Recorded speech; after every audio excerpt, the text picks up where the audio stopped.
Belen. Welcome to Pampanga. Yes, for today's vlog, another Koff'ipub ang pupuntahan natin dito sa may San Fernando, Pampanga, which sa pangalan pa lang, alam na Exactly alam na. guys, na-mention na niya. So, this is the newest place to be dito po sa San Fernando, Pampanga. The food is great.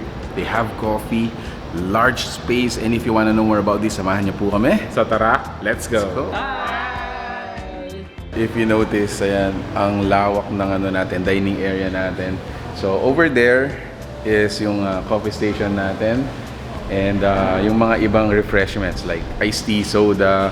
So, in the near future, you're gonna see some liquors, alcohol, mga beers. Ayan, so dito sa side na yon. And yung mga DJ booth, nandyan din siya. So, this is our table. Kumbaga, setting the table. Mag-start na tayo mag-vlog.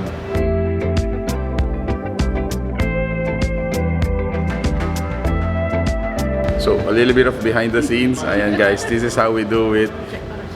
So, before we actually eat, ayan, so ito yung ginagawa namin, photoshoot muna. And minsan, behind the camera, yung wife ko si Joyce yan siya. Mami, say hi to the camera. Hi guys! Nice one.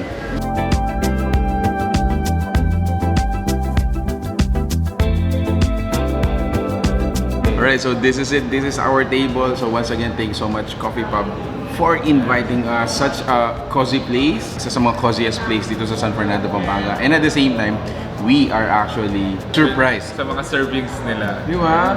And then, dito rin guys, ay nakita namin yung mga rare refreshments.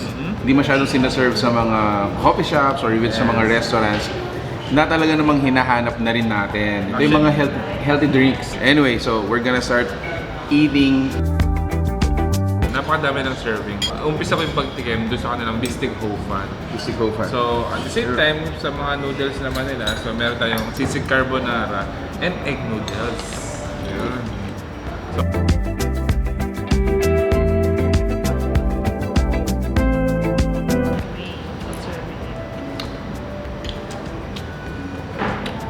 sisig carbonara naman ang next natin titikman.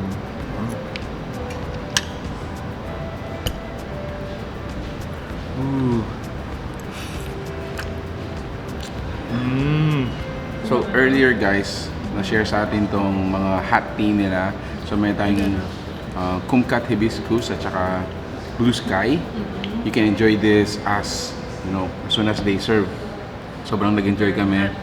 And the difference, yung kumkat natin is a little bit sour. Parang medyo ganun yung dating niya. And then the other one naman is medyo softer naman siya. Lighter, sweet and softer. So, depende sa inyo guys. Another healthy tea that you can enjoy here. Ito yan. Citrus. Oh. So yun, kung ayaw nyo naman ng hot tea, available din yung mga cold teas nila. So on our table, sinerve nila yung kanilang banana malt and yung kanilang lilac cranberry. Yan. So they are tea-based. So talagang non-guilt yung pag-inom mo ng mga refreshers nila. Yan. Cheers!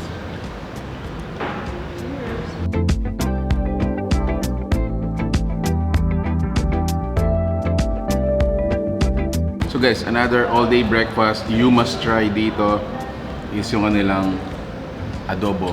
As simple as is, pero sobrang napaka-inviting niya. And another one is yung kanilang pork barbecue. Yes. Another super inviting or a breakfast meat. Kung kayo naman ay yung medyo gusto mo naman medyo heavy, ay yung kanilang grilled pork chop ang orderin nyo dito. Which is, ito yun. Ano? Grabe Mark, sobrang busog na naman yung umaga natin. So, ano yung nagustuhan mo dito? Ako nag-enjoy ako dun sa kanilang mga food. Lalo-lalo na yung kanilang adobo and yung kanilang Bldg Hofan. Grabe. Actually, nagustuhan ko rin yun. But personally, what I like the most is yung nilang pork barbecue. And sobrang nakakagulat din. Ang dami nilang variation na mga kakaibang coffee. At the same time, available din yung mga non-guilt. Meron tayong tea, hot coffee, hot tea, and syempre yung mga booze natin. So para sa akin, this place is perfect for family. They have large tables, perfect for group. So Koff'ipub is open daily from 9 a.m. to 11 p.m. and it is located beside Shopwise dito sa Maimpis, City of San Fernando, Pampanga. Alright, so during Fridays and Saturdays, check them out guys. Meron tayong acoustic night dito. So again, great for hangout, gimmicks, or even a date. Yeah, so yun. If you like this video, please give it a thumbs up, share it with your friends, and have time to visit Koff'ipub. Thank you so much for watching We're in Pampanga. Until our next discovery. Peace out. Bye guys.